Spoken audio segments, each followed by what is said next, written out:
sens. Il m'a dit, Dani, in life, life happens for you, not to you. Très, très bien dit. Et là, j'ai compris, j'ai dû y réfléchir et j'ai compris que if it happens for you, c'est que cette épreuve était là pour m'apprendre quelque chose.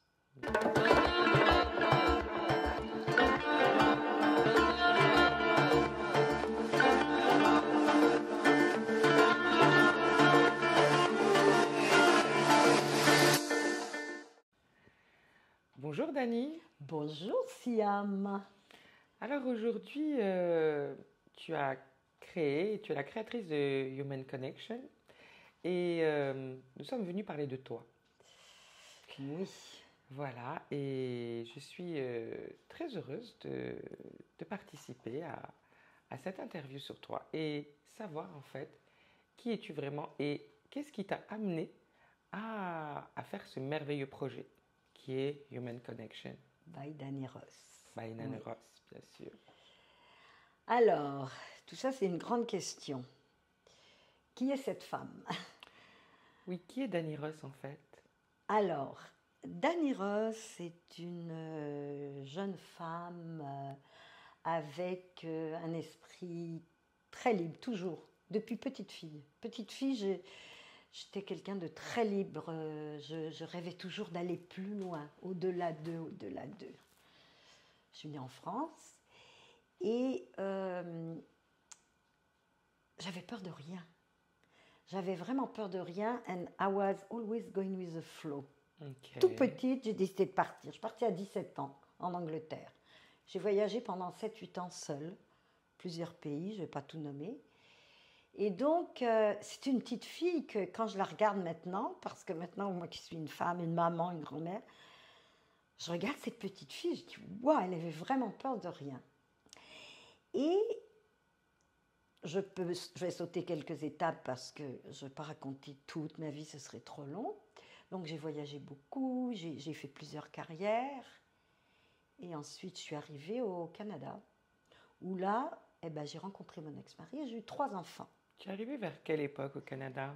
Je suis arrivée c'était juste après l'expo, là, c'était 60... je pense que c'était vers 76. D'accord. 76, ok. Donc, je suis arrivée au Canada, par hasard, pourquoi pas le Canada, et j'ai rencontré mon ex-mari. Et moi, je ne pensais jamais avoir d'enfant, à cause de... J'étais une bohème. D'accord. Et je ne savais pas où je serais 6 mois plus tard. Donc, quand mon ex-mari a dit « je voudrais avoir des enfants », j'ai fait comme « ouh, des enfants ». Et finalement, j'ai dit « pourquoi pas », comme j'ai toujours fait dans la vie. Et voilà, donc j'ai eu trois garçons et ça m'a bien calmée pendant quelques temps. Et donc, j'ai été styliste, j'ai fait mes enfants, j'étais styliste. Et à un moment donné, j'ai eu un cancer du poumon. D'accord. De ça, il y a 6 ans. Il y a 6 ans, tu as eu un cancer du poumon. Et là, ça a complètement bouleversé ma vie, mais j'ai dit merci, c'est drôle parce que même quand j'ai eu ce cancer, même si ça m'est tombé dessus alors que j'étais santé, je faisais du yoga, je mangeais très bien, j'ai compris, j'ai dit merci, merci. Il fallait passer par là parce que j'avais complètement perdu mon identité, j'avais complètement perdu cette petite enfant, cette petite âme d'enfant. C'est ça. À travers, en voulant, avec mes enfants, j'ai vécu des choses difficiles et j'étais forte, j'étais la forte. Et on me disait, mes enfants, tu es le roc. Je me sentais forte. Et j'ai réalisé après que quand on te donne ce rôle ou qu'on se donne nous-mêmes de force, c'est beaucoup d'ego. Tout à fait aussi. En fait, j'avais beaucoup d'ego. Et ce cancer m'a foutu par terre et m'a rendue excessivement vulnérable. Mais je devais passer par là. Parce en fait, dans la vulnérabilité, tu sais, il y a une force Bien sûr. immense. Et voilà, alors de ça, après le cancer, j'avais plus envie de vivre. D'accord. Donc tu disais après le cancer, donc tu t'es sortie de ton cancer Oui, je m'en suis sortie. Ça D'accord. y est, je me suis sortie du cancer, D'accord. mais j'ai eu 2 ans Difficile. difficiles, morphine, difficile. Et j'étais à un certain âge et j'ai dit, moi je veux plus vivre. D'accord. Parce que c'était un être que j'étais, cette âme qui était créative, pleine de joie. Et là, je me disais, mais si ma vie c'est juste comme ça, non, j'ai pas envie de vivre. Tu avais envie d'autre chose en fait. J'avais ou envie d'autre chose ou de partir. D'accord.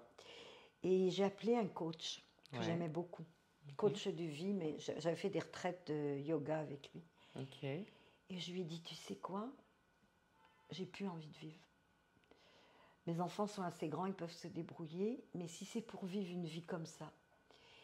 Et il m'a dit une phrase clé, mais clé, qui a complètement réveillé toute mon âme, tous mes sens. Il m'a dit, Dani, in life happens for you, not to you. Très très bien dit. Et là, j'ai compris, j'ai dû y réfléchir et j'ai compris que if it happens for you, c'est que cette épreuve était là pour m'apprendre quelque chose. Bien sûr. Et si j'avais dit to me, j'étais une victime. Ouais. Et alors, il n'y a rien de pire qu'être une victime. Parce que des fois, beaucoup d'êtres humains sont des victimes sans le savoir. Parce qu'en étant victime, on attire l'attention. Tout à fait. On attire l'attention. Si on n'est pas, les gens vont s'approcher ou ils nous ignorent.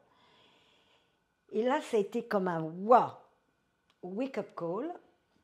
Et à un moment donné, j'ai quand même eu un passage de 5-6 mois où je réfléchissais, où je m'en vais où, je fais quoi.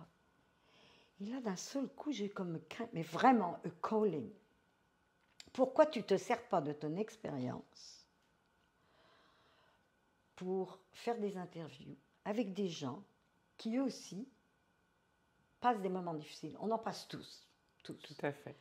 Ça peut être la guerre, ça peut être des abus, enfin tout. Ouais. Un divorce, une faille, whatever. Et là, j'ai dit, j'adorerais interviewer des gens et leur parler, qui partagent leur vie. Mais alors justement, des gens qui ont connu qui sont résilients, qui ne sont pas des victimes, voilà. Et qui ont une force en eux, qui se réveillent. Et je trouvais ça tellement inspirant. Et c'est là où j'ai décidé, mais au début, je ne voulais pas, parce que je me disais, à mon âge, c'est ridicule. Et c'est très intéressant parce que tous les gens qui m'ont encouragée autour de moi, mes amis, étaient des gens beaucoup plus jeunes que moi. D'accord. Donc les jeunes m'ont dit, mais non, Dani, vas-y justement. C'est à cause de toute ton expérience. Très belle idée, bien sûr. Que tu peux faire ça. Tu sais, tu as un passé, tu as un vécu riche avec plein d'expériences. Tout à fait. Et là, j'ai fait, OK, comme tout bélier que je suis, j'ai dit, OK, j'y vais, je plonge. Mais quand j'ai plongé, c'est certain que c'est facile de se faire du petit self-sabotage. Je me suis dit, mais qu'est-ce que tu fais, Dani, mais nanana, mais on va se moquer de toi, ta. Mais j'avais vraiment, je pense que c'est la seule fois où c'est aussi fort que pour moi, c'était ma mission de vie. Voilà ce que j'allais dire. Et je dis ça en toute humilité, toute humilité, hein, c'est pas... Et encore maintenant, ou des fois c'est toujours pas évident, mais je sais que je suis au bon endroit. Je me sens tellement heureuse depuis que je suis là, je me sens tellement portée par quelque chose. Alors justement, qu'est-ce que dans cette expérience de Human Connection, qui as-tu rencontré? Qu'est-ce que ça t'a amené? Voilà, tu fais ça maintenant depuis, je pense, 2 ans? 1 an et demi. 1 an et demi, voilà. Et donc, je pense que tu as beaucoup expérimenté dans ça, incroyable. dans plein de domaines. c'est incroyable, c'est aller, mais au-delà, au-delà. Et c'est là que je me sens complètement guidée. Et je dis toujours que si on est au bon endroit, on est en accord avec qui tout s'ouvre. J'ai fait des rencontres, toi par exemple, hein, que j'ai interviewé la semaine dernière. J'ai fait des rencontres avec des gens du monde entier. Ça m'a permis de rencontrer des gens que sans ce projet, je n'aurais jamais, mais jamais rencontré. Ouais. Ça m'a permis, et ce qui est drôle, c'est que tous les gens que j'interviewe, la plupart deviennent mes amis. C'est que, en fait, à chaque fois que j'interviewe quelqu'un, c'est comme j'ouvrais la page d'un livre et je lis un livre. Et ça me remplit, mais ça m'enrichit. Je trouve ça extraordinaire. J'ai interviewé un jeune couple d'Iran. Alors justement, comment les choisis-tu? Est-ce que c'est dans ton parcours de vie que tu les rencontres ou bien tu fais un choix et tu les contactes alors que tu ne les connais pas? Ou comment ça se passe en fait, Human Connection? Parce que c'est très beau cette connexion humaine que tu amènes dans ce partage. Alors écoute, c'est drôle, c'est pour ça que j'ai dit quand on est à la bonne endroit, les portes s'ouvrent. Alors bien sûr, au début, j'ai fait ça avec des gens autour de moi que je connaissais. Okay. Où le papa, il y avait des amis, leur papa avait connu la guerre, ils avaient réussi à s'échapper en tant qu'enfants, donc ça c'était un exemple. Où j'avais quelqu'un avec qui je faisais du yoga qui avait été paralysé, qui a fait une manifestation, ou un psychologue, toutes sortes de gens. D'accord. Et comme les portes sont ouvertes et que je rencontre des gens, et je dis, oh, by the way, je fais ça, si tu connais des gens. Et voilà. Et là, c'est presque maintenant comme une toile d'araignée. Parce qu'au départ, je voulais parler à des gens qui ont connu mais vraiment des épreuves fortes. Oui. Mais maintenant, c'est en train de s'ouvrir à autre chose. C'est des gens, par exemple, qui sont outside of the box, ou c'est des gens qui ont décidé de complètement changer de carrière. Et de plus en plus maintenant, les gens sont à l'écoute de leur corps et de leur âme. Il y a 30 ans, tous ces gens-là, ces jeunes-là, 40, 50, étaient dans un travail qu'ils n'aimaient pas, mais ils gagnaient de l'argent et on ne se posait pas la question. Mais maintenant, je pense que les énergies ont changé. C'était devenu tellement fort que beaucoup de gens se remettent en question. Et s'ils ne sont pas bien où ils sont, eh bien, ils n'ont pas peur de tout le côté de sécurité financière, ils plongent et ils s'en vont dans autre chose. Très beau ce que tu dis. Et donc, tu suis un petit peu ton intuition, puisqu'il y a eu une évolution, ne serait-ce qu'en 1 an et demi, dans Human Connection. Il y a eu une évolution. Énorme. Et c'est encore en train de s'ouvrir, apparemment. Énorme, énorme. Maintenant, j'ai même des gens qui commencent à m'appeler pour dire « Ah, j'ai quelqu'un qui m'a parlé de vous, est-ce que j'aimerais ça être interviewé ?» Jamais j'aurais pensé ça. Et je suis aussi au bon moment, parce que vraiment, en ce moment, les choses changent, comme tu le sais, les énergies. Et les gens sont plus ouverts et ils ont envie de partager. Voilà. Ils sont contents de partager leur changement de vie, ce qu'ils ont vécu, une maladie ou une épreuve, ou toutes sortes de choses. Donc, comme je te dis, pour moi, je vois mon projet comme une toile d'araignée qui s'agrandit, qui s'agrandit, qui s'agrandit. Et j'ai aucune idée jusqu'où ça va aller. Alors, c'est très beau parce qu'aujourd'hui, tu partages ton expérience. Et comment penses-tu que, en fait, cette maladie, ce cancer, comment penses-tu que tu t'en es sorti justement, puisque tu as interviewé aussi des gens qui ont eu des maladies graves et qui sont sortis.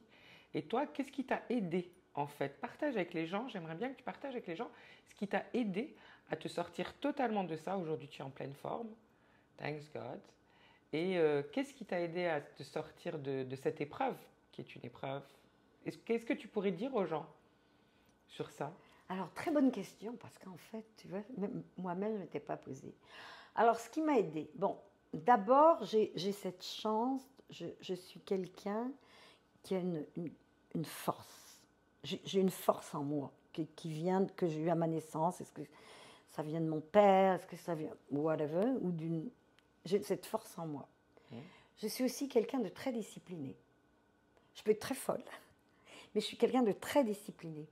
Alors, je me suis, par exemple, avec mon poumon, on m'a enlevé un poumon, pendant Voilà. 1 ou 2 mois, j'avais des choses à faire, à tirer sur une pompe pendant je ne sais pas combien de fois par jour. Voilà. Après, ce que je faisais, je me forçais à monter des escaliers alors que j'étais en souffrance, j'avais mal. Mais je me disais, Dany, tu vas y arriver, Dany. Et j'ai eu des moments où je tombais, où je me disais, je ne vais jamais m'en sortir. Alors, d'abord, j'ai cette force de caractère. D'accord. Je suis disciplinée. D'accord. Et l'autre chose, c'est que je n'aime pas ne pas être en forme. J'adore être en forme. D'accord. Alors, je voulais vraiment m'en sortir pour retrouver une énergie, pour retrouver mon énergie. Je mange bien, Oui. mais sans être obsédée par des régimes et tout. De temps en temps, je bois mon petit verre de vodka. J'aime ça. Et je me suis aussi, surtout, tout ce qui était toxique autour de moi, mais ça a été fait, c'est un instinct naturel. Je ne supportais plus. Donc, tout ce qui avait un peu de toxique, je disais, je ne peux pas. Alors, au début, c'est parce que je n'avais pas l'énergie. Mhm. Alors, je me protégeais. Des gens toxiques, tu veux dire, Oui, et des les gens choses toxiques, toxiques, ouais. etc. En fait, j'ai appris à aimer cette petite enfant en moi, Voilà. à la protéger, à prendre soin d'elle, que Ton j'avais enfant intérieur. oubliée. On a tous notre enfant Voilà. intérieur qu'on a tendance à oublier.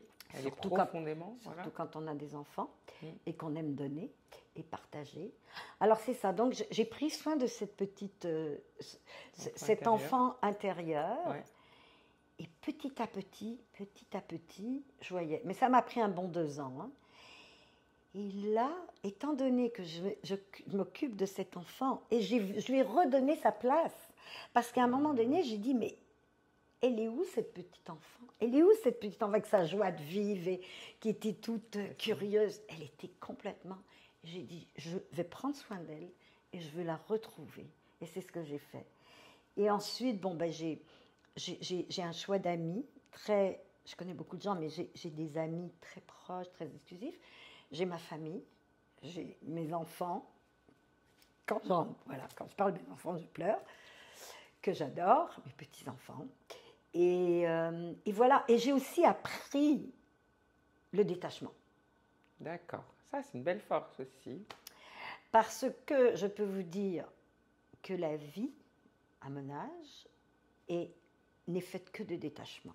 Détachement de vos enfants quand ils commencent à partir à l'école. Après, c'est le détachement en vieillissant de notre beauté ou de peau, détachement des situations qui arrivent. J'ai appris à accepter. J'ai fait beaucoup, oui, autre chose. J'ai fait beaucoup de travail sur moi, beaucoup de travail spirituel. J'ai appris à être dans le moment présent. D'accord. J'ai appris à ne pas laisser mon mental embarquer dans des scénarios. Merveilleux. Ça, c'est important. Parce que, en fait, je me rends compte que notre mental, qui nous amène la peur, et tous les scénarios qu'on s'imagine, en fait, c'est jamais ça qui arrive. C'est autre chose, de pire ou de mieux. Alors, je lisais beaucoup Edgar Tolle, The Power of Now, le pouvoir du moment présent. Donc, et je continue toujours à faire beaucoup de travail. Je médite régulièrement. Je médite tous les jours. Donc, tu nourris ton intérieur. Ah, complètement. C'est important pour toi. Mais c'est important. Et si, j'aime pas donner des conseils parce que je dis que chacun vit dans sa réalité. Mais s'il y a un conseil que je me permettrais de donner, c'est que si vous voulez vieillir avec grâce, être bien avec vous-même et être bien avec les gens autour de vous, il faut faire du travail sur nous-mêmes. Il faut apprendre à reconnaître son ego. Il faut apprendre à être dans l'humilité, la vulnérabilité. Et surtout apprendre à accepter ce qui est. Parce qu'en fait, souvent, on veut résister. Hein. Oui. Il n'y a rien de pire. C'est notre ego qui est là pour ramener, résister. Parce qu'il y a des matins, on se réveille, on est super bien. Et il y a d'autres matins, rien n'a changé et on se sent... Voilà. Mais c'est cette acceptation. Alors je travaille, et c'est pas facile, mais je travaille beaucoup, tous les jours, accepter ce qui est, me détacher de tout, même détacher, pas des gens qu'on aime, mais de les laisser vivre et d'accepter. accepter qui ils sont, Oui. accepter qui je suis. Ouais. Et depuis que je fais ça, mes relations sont vraiment mieux. Depuis que je suis dans l'acceptation, le détachement. Et aujourd'hui, ben, c'est merveilleux parce que tu as créé Human Connection. Et puis, moi qui t'ai rencontré il n'y a pas longtemps, tu brilles de toute cette bonne humeur, de tout ce travail en fait que tu fais et qui se voit et qui est merveilleux et qui fait que tu es une personne bien ancrée sur Oui. terre et qui spread beaucoup de joie autour d'elle. Et c'est très très beau. Et merci d'avoir eu l'idée de faire cette connexion humaine qui est tellement importante de nos jours pour les gens. Merci Siam, vraiment c'est un plaisir que tu m'aies proposé vraiment. de faire cette interview. Ça m'a, même moi, tu vois, tu m'as demandé. Mais si j'ai un message que je peux laisser aux gens, c'est vivez dans l'acceptation, travaillez sur vous-même et vous allez voir, vous allez irradier et tout autour de vous va être agréable. Tout sera beaucoup mieux que plutôt qu'être dans la colère, le ressentiment. Alors voilà. Merveilleux. Merci pour ce beau partage parce que nous avions tous besoin de te connaître, toi qui as fait ce merveilleux projet. Oui, donc merci pour ce partage. Nous verrons où il va nous amener, où il va m'amener. Voilà. Alors merci Siam. Merci.